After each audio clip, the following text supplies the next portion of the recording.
גילי, מה שאני זוכרת שגילי ברט, רב גילי ברט, שאגב מגיע לו מזל טוב, נולדה לו בת. או-אה. עכשיו, אוטוטו. כשהוא גמר בית ספר, הוא בא אליי ואמר, מגיע לך חצי מהתעודה שלי. הוא היה, אני חושבת, האגוז הכי קשה, הוא בטח לא יבוא לפגישה, הרבי, שישי שבת. זה לא, חמישי. חמישי, אז אולי הוא יבוא. אני מאחלת שתהיה פגישה מהנה. זהו, אני אישית לא רואה. ויש איזה סיפור אחד בשבילי הוא היה איזשהו ציון דרך בחינוך. אני רציתי לעשות טיול גיבוש לכיתה שלי, כי הם היו ביולוגים ומחשבונים, שתי מגמות. ובסוף כיתה י' חשבתי שיהיה טיול גיבוש לכיתה. ובאתי לאביבה דני, הייתה רכזת חטיבה עליונה, והיא שלחה אותי לאברמלה שהיה מנהל. וכשאני באתי לאברמלה, קיבלתי ממנו שטיפה הגונה איך יכול להיות שאני חושבת על טיול רק לכיתה שלי, ומה יקרה עם הכיתות האחרות בשכבה. איך זה יכול להיות שאם מחנך חושב על משהו אחד, אז כיתות אחרות שהמחנכים שלהם לא חושבים, הם יפסידו טיול. אמרתי לו, תשמע, בואי מלא. חשבתי על הכיתה שלי. ואז מה היה בסוף? שכל השנתון יצא לטיול, לפי מגמות, וככה שנתון הרוויח טיול, אבל זה לא היה גיבוש של הכיתה, זה היה רק בילוי בסוף כיתה י'. אני לא יודעת מה אתם זוכרים מזה. הביולוגים נסעו לספארי. אני חשבתי שלא נורא שגם מגמת מחשבים יבואו לספארי. מה יקרה אם הם יהיו קצת בעלי חיים?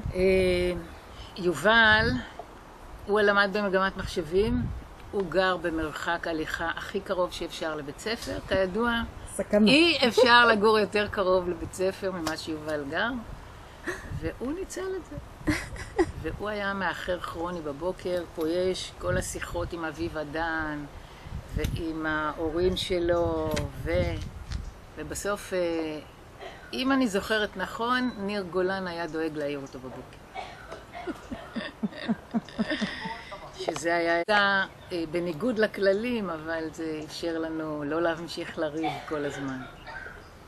הייתה לי קבוצה של תלמידים, 8 או 9 תלמידים בשנה הראשונה, קסם של תלמידים, ילדים מקסימים, עם חינוך ונימוסים ואור בעיניים, הייתי אומרת. ויכול להיות שהם גם זיהו בי רוח חדשה, כי אני לא באתי אליהם ממקום של שיפוט. להפך, בשבילי זו הייתה הזדמנות חיים ללמד אנשים שרוצים ללמוד את מה שאני יודעת ללמד. לא היה משטר לימודים קשה, לא היו בחינות מורכבות מדי. לימדתי בעיקר הומניסטיקה, תנ"ך, ספרות, ולימודים שאותם אני מאוד האמנתי בהם, זה התורה של פוירשטיין. למסגרת הזו קוראים העשרה אינסטרומנטלית, דרך או אמצעי לפיתוח מודעות לתהליכי חשיבה. שדרכה, דרך אגב, זיהיתי יכולות אקדמיות יוצאות מן הכלל של תלמידיי בכיתה. זיהיתי ילדים מבריקים, ובעיקר אני לא זיהיתי שום בעיות, לא לימודיות, לא חברתיות. ברור לא הייתי מבית שמאי, הייתי יותר מבית הלל, במובן של איחור לכיתה של 5 דקות, או יציאה אולי לאיזה עישון סיגריה או משהו, באמת. אהבתי את התלמידים, אני חושבת שבשבילי היו 3 שנים נפלאות. אני מקווה מאוד שרובכם עליתם בדרך, התבגרתם, הבשלתם, הקמתם משפחות, ועוד ידכם נטויה. ואני מאחלת לכם הרבה הצלחה והנאה במפגש המחזורים. שלום לכם, תלמידים וילדים גדולים. אנחנו מדברים מהבית שלי ממולדת. היום אני מזכיר היישוב ומתעסק בהרחבות יישובים הרבה מאוד שנים. החלפתי אתכם במכללה בעמק יזרעאל במקומות אחרים שאני מלמד. ויש כמה דברים נחמדים שאפשר לזכור. מהתקופה איתכם. הגעתי לבית הספר בשנת 82, אחרי מלחמת לבנון.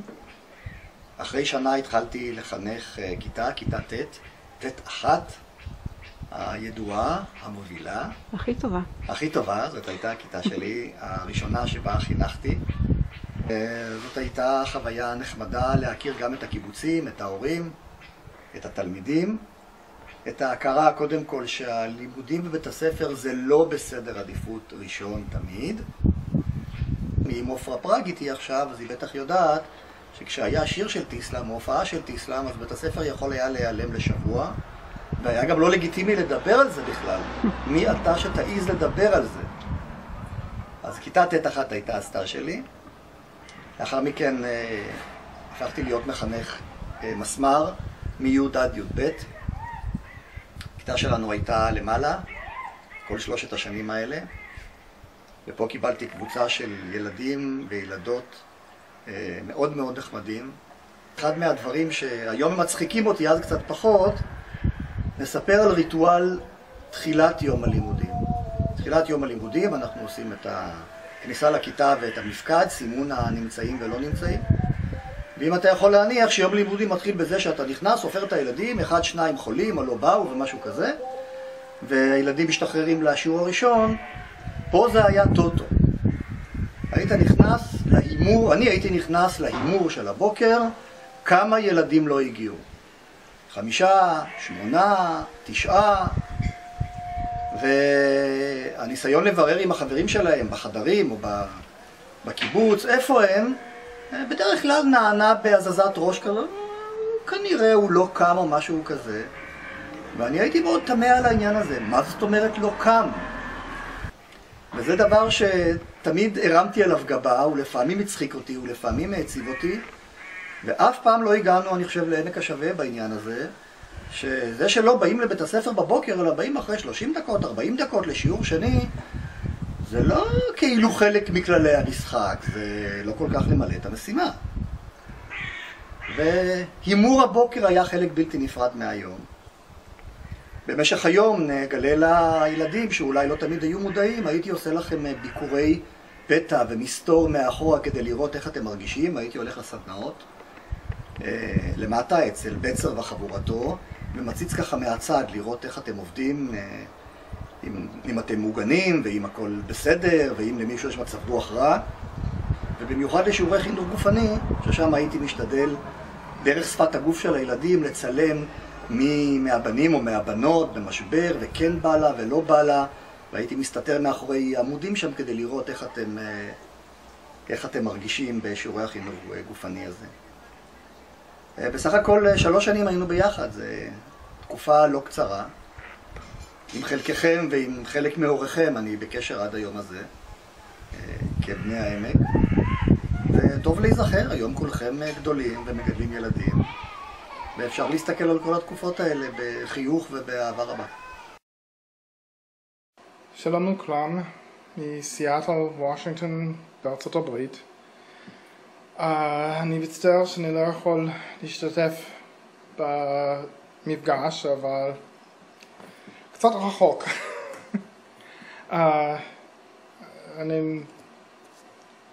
רובכם בהחלט יודעים שנעלמתי אחרי בגרות, אז המשפחה שלי חזרה לארצות הברית. למדתי באוניברסיטה ברנדייס, האוניברסיטה הכי יהודית בארצות הברית. בגרתי משם בשנה 92, והלכתי לעבוד במייקרוסופט. זה מה שהביא אותי לסיאטל. עבדתי שם עד 99.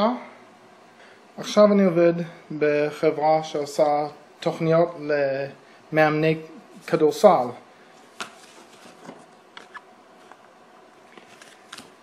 התחתנתי בשנה 96 וקנינו את הבית הזאת. אז זאת בערך תקציר חיי כרגע. אני מצטער שוב שאני לא יכול להיפגש איתכם, אבל זה מה שזה. אני מקווה שהכל הולך טוב לכולם, ואני מקווה לראות את הסרט הגמור. להתראות.